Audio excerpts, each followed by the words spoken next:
I am going to start this section just saying if you really want to see a man lose all faith and goodness and happiness, go ahead and watch my live reaction broadcast to that game. You will see me slowly deteriorate from a generally kind of optimistic to, well, we'll see, to absolutely dejected, completely at a loss, and with nothing else to give. And I gotta tell you, over the last couple of days, while generally speaking, I've gotten better emotionally at comprehending what just happened on Saturday. I am still, even now thinking about it, completely furious about this team and about the state of Michigan State sports because not only do I have now a terrible football team, I also have a mediocre basketball team at best. But we're not talking about Michigan State basketball. That's a topic for another day. We're talking about Michigan State football. And I got a power stat for you, which is something that I did not think would be this bad, but is in fact this bad. So since 2016, the reason I chose that number was that was the year after Michigan State made the college football playoff and lost in pretty bad fashion, but that was probably the peak of Michigan State football, right? At least in my lifetime. 2016, Michigan State has had just 2 seasons where they've won 8 games or more. That's including bowl games, by the way. Do you want to know who that puts you into as far as categories in the Big Ten, as far as teams that also have that stat? I'll tell you right now. That puts you in the same category as Illinois, Indiana, Maryland, and Purdue. Meanwhile, it should be noted, Purdue having a downward spiral right now as they just fired their head coach, and Illinois and Indiana are both on the upswing.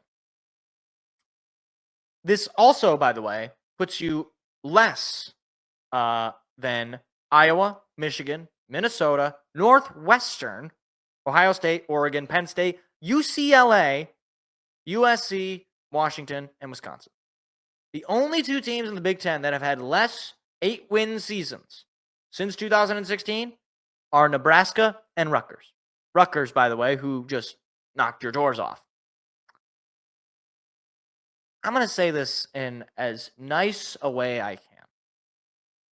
If you are in the same statistical category over a almost decade span as Illinois, Indiana, Maryland, or Purdue, you do not care about football. You do not. Like that, there's no universe where you can convince me that Michigan State cares about football if after 8 years we are in the same category, essentially, as Purdue. And you could say, Purdue won 1 game this year. They could have won no games this year, okay? And they could have beaten you. That's what's so funny is that they were, a drop ball away from beating you in your house. So I don't want to hear it. Like this is not indicative of just bad luck or just, a couple like one, Mel Tucker sucking or something. This is indicative of a university and of a program that simply accepts mediocrity and a fan base that has seemingly no outlet to express that this is unacceptable. I have a similar complaint with Michigan State basketball people where they will hang their heads and say, well, Tom is the guy or look at all our Final Fours. And people will do the same thing for Michigan State. They'll say, well, just a few years ago, D'Antonio, we were in the Rose Bowl. We were in the playoff. We were one of the best teams in the country. We are talking about now at this point over a decade ago when you won the Rose Bowl. In just a few weeks, it'll be 11 years since the team won the Rose Bowl. Okay? Like this is, you can't just live 10 years in the past. Like we are talking about now, like I said, an 8-year stretch where you are basically Purdue. You are basically Maryland. You are basically Illinois. At least like Indiana has more recently had success than you. Think about that. Think about that. Indiana, my whole life, has sucked at football. They've sucked at sports generally, but they've sucked at football especially. Every year, it was basically an easy win. Illinois, same thing. Guess what? Both those teams beat you. And Maryland came pretty close to beating you too. That game was at home. That was one of the better wins you had this year. And Purdue came pretty close to beating you at your home.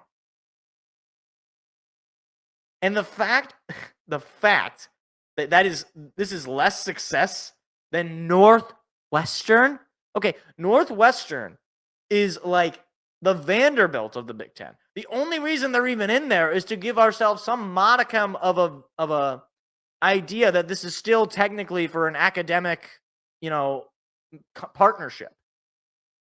Okay, and even Northwestern wants to update their stadium. Even Northwestern has plans to invest in their football program to try to build something. Okay? Michigan State, God love them, the only thing that they've done is update the locker rooms and name them after a basketball coach. Like, that's the only thing that I can think that they've done recently. The stadium, look, I've been to Spartan Stadium as recently as a few years ago. It's old, okay? It is deteriorating concrete. Right? It's like Joe Louis Arena in the later years. Yes, it's a historic spot. Yes, it is, and it is a stadium where a lot of great success and a lot of great games for Michigan State have happened.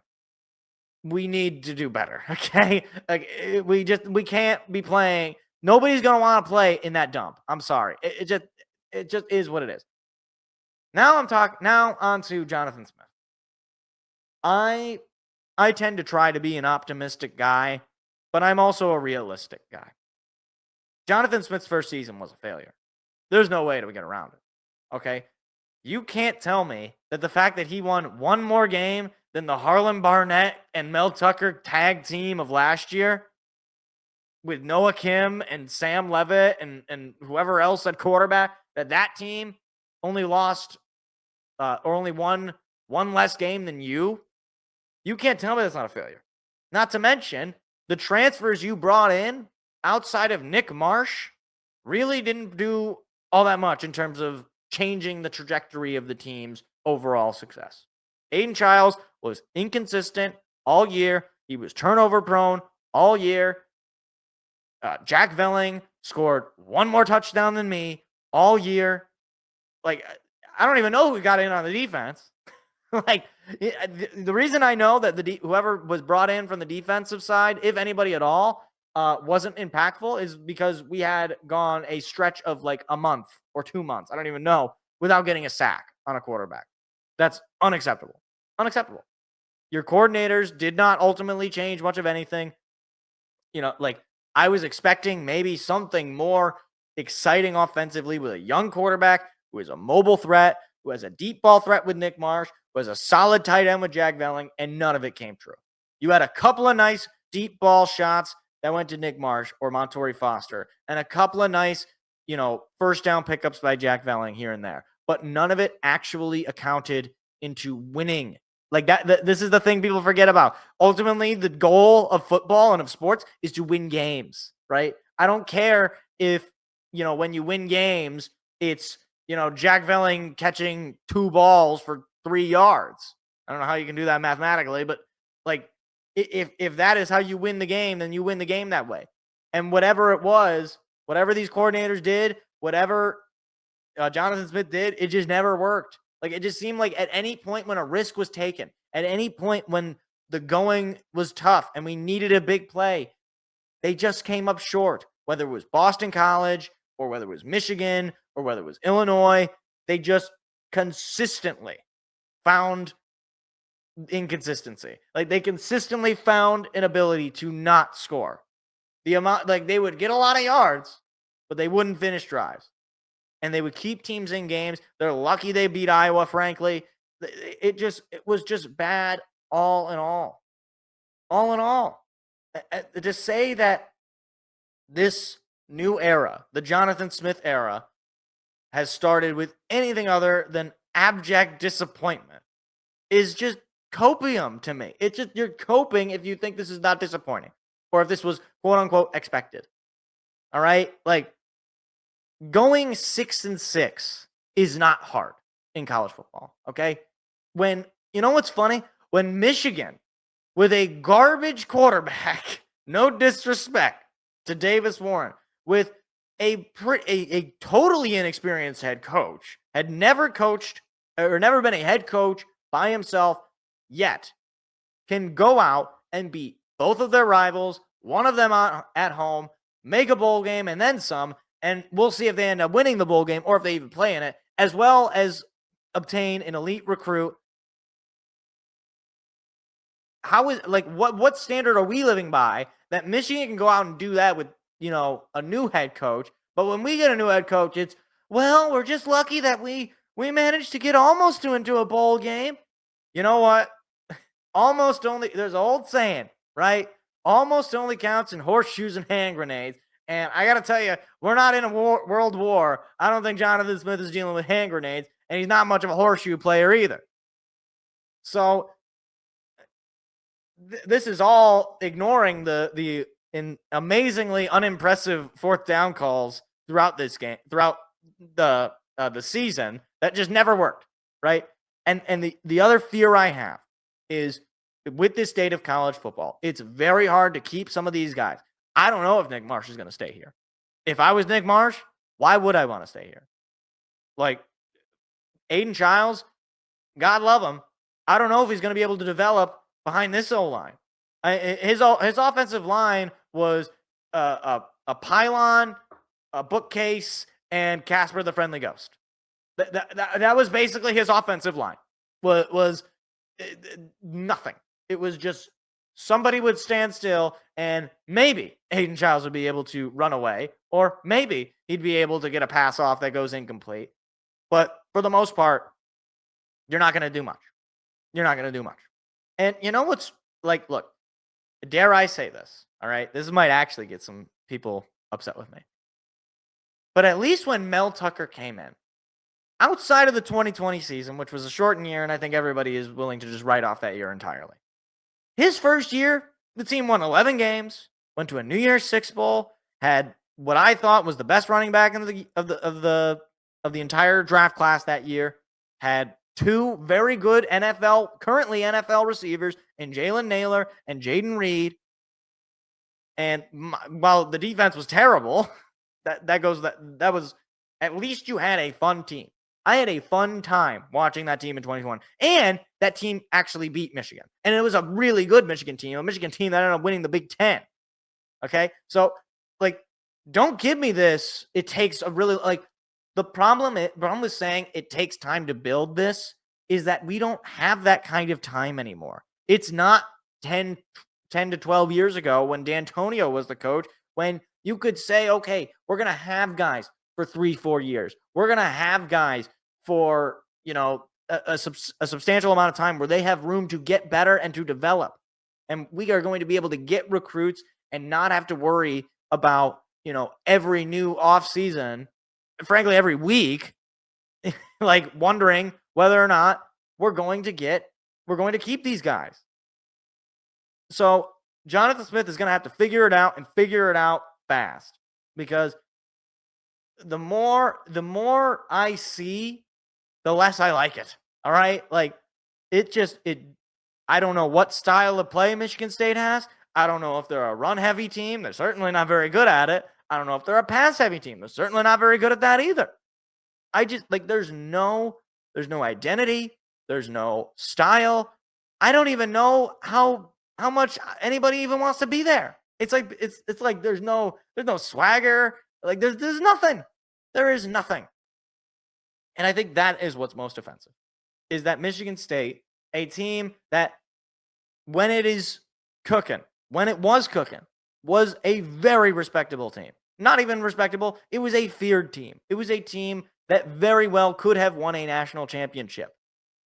But now, just about 10, 12 years later, we're basically told to expect and to accept mediocrity and terrible play.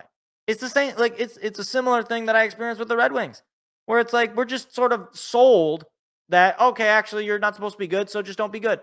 So any criticism is just somebody being a hater.